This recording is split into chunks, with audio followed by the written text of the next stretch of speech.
An Army of the Dead. There have been a few references here and there to armies of the dead. In ancient mythology, religion, and in current times we have them in stories and books, and represented visually in films and TV. I'll mention a few to give you the full gist of what I mean. Lord of the Rings, Return of the King. I have mentioned it before in my article, He Who Has an Army, as a convenient saviour when all looks lost.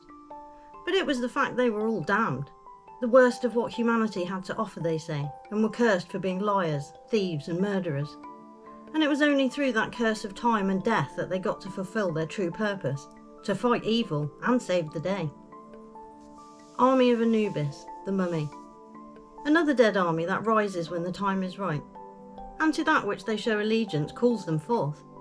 Maybe I should have considered this concept in my article, Rising, as I now wonder whether it may be something else looking to come up from the old underground.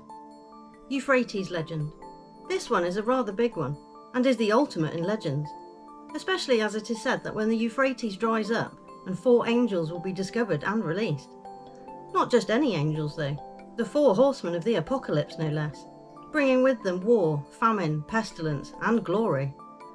So not exactly an army rising up, but something coming back, they say, to bring disaster, but written in the new telling of the religion, and interpreted by many along the way, as they weren't actually specifically mentioned as 4 horsemen, or their allocated purpose.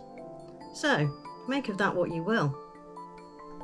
I can't help but wonder though, what if the army of the dead was meant to signify those who were dead on the inside, soulless or void of being what we would call human, almost perhaps like the modern vision of a zombie, of which I have a number of articles speculating on the undead.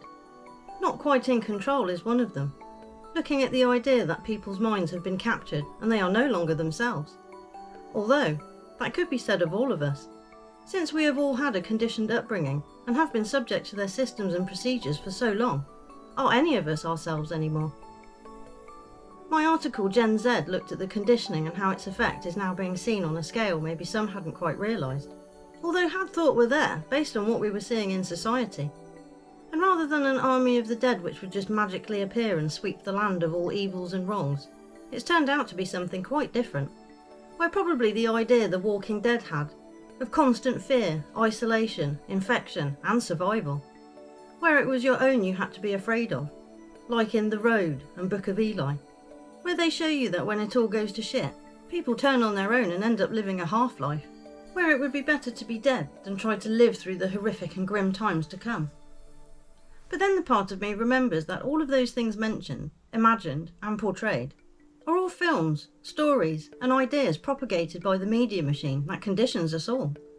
Prepped for disaster or clever programming, already acknowledges that we create much of what they condition us to, following the breadcrumbs like Hansel and Gretel, which are well placed to lead you to the next marker or crumb, wanting you to fall down the rabbit hole and get lost in the never-ending warren of tunnels and secrets that appear to have been constructed around you.